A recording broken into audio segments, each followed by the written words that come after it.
Girl, you seeing this? I am literally shook right now. Shook. Look at the results. Look at how fluffy. Look at how fresh. Look at how bouncy, shiny. Let me show you how I got this. Okay, so this is going to be one of the simplest wash and goes ever because I'm just using one product, the Chief Rocka hair mousse from the Doux. So my hair is freshly washed and this is my first time using this product. So you're going to be seeing like first time impressions with me. My hair is pretty dry. It's still a bit damp, but this product is like water based, so it doesn't need a lot of anything in your hair before you start using it. So I'm gonna be pretty quiet from now. You just watch the magic with me and like just stay keen to the facial expressions because I'm like so shocked. Oh, this is a bit of my hair fall from this week's wash, and I'm trying to record every time I wash my hair so I can see if the wash and goes are reducing shedding and breakage. Anyway, take it in there. I'll see you in the next clip.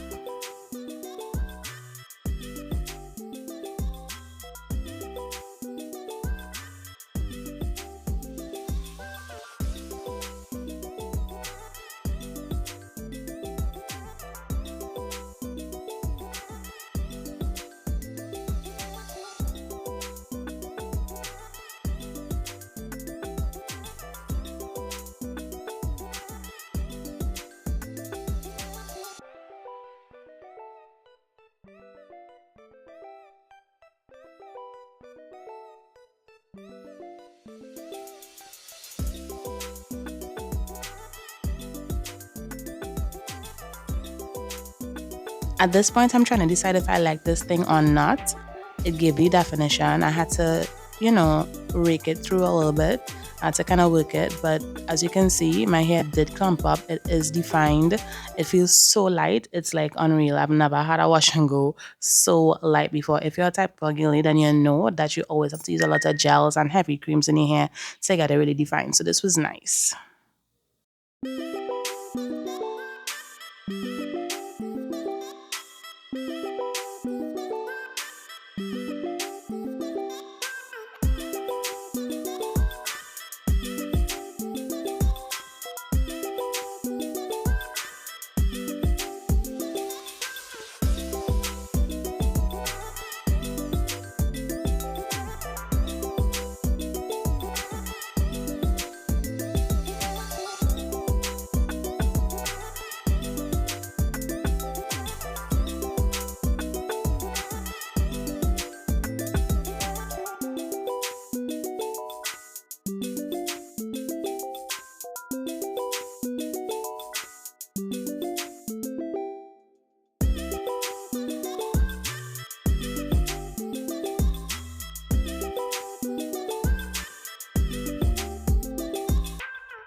All right, so this is my final result. I'm gonna give you a 360. And as you can see, my hair is pretty dry. However, it's not 100% dry, closer to the roots. I'm still kind of wet, but look at the definition. Like, let me know in the comments, have you guys been using Mousse for your wash and goes? Type 4 girls, okay? Type 4 girls only. Let me know if you guys have been using Mousse for your wash and goes or like for any hairstyling, because I just wasn't up to speed. However, I was on the Doux TikTok page the other day, and actually it was the founder. She was talking about why you can just use one product because it's very moisture rich, it's very water rich, it's very as a matter of fact, it's designed to be used with no additional water, because then it will become too watered out or watered down. It wouldn't be as effective. So it's better to just use it on like damp or dry hair, no extra water-based products. And let me tell you what it do. It's a moisture-rich gel to foam styler that delivers lasting definition, flexible hold, and a smooth, touchable finish with no flakes. And I must say, smooth, touchable, flexible, yes. It deeply conditions and hydrates curls while creating a hold, leaving your hair with a brilliant shine, enhanced texture, and a soft, defined look. Yes, yes, yes, all of that. It's actually movable while being defined. And let me tell you guys, this is the first time I've ever had a wash and go that dried within, like dried to this extent within like 30 minutes. Normally a wash and go dries like throughout the course of the day. The back is always like a little bit extra wet and clammy. Amazing. I am not like, this is coming from someone who was not a believer in this at all. I'm like, yeah, if this was a fail. And you know what else I thought? I thought I'd have to use so much of this product. And let me be honest with you, the product came probably a little bit under this line here, and this is how much I've used so far. So I would say I have at least 4 more uses, which I don't mind, because that is almost as though it's one it's like 4 more weeks of style, yeah, for want of a better expression. Drying time, 10 out of 10 so far. It's like the best I've ever experienced. Definition, as you can see, all of my hair is defined, from the looser coils to the more coily coils in the front. And listen, it was so quick to just rake through. Once you rake through, like the product spread so quickly, so easily. Now the only thing is, normally for type 4 hair, I would like to have a more firm or more strong hold product on my hair. However, you gotta give some and take some. This does say it's flexible hold, which means that it's not gonna last for as long as if you just use like a gel or like one of these gels. If you use this particular gel, you're gonna have hold and shine for days, right? But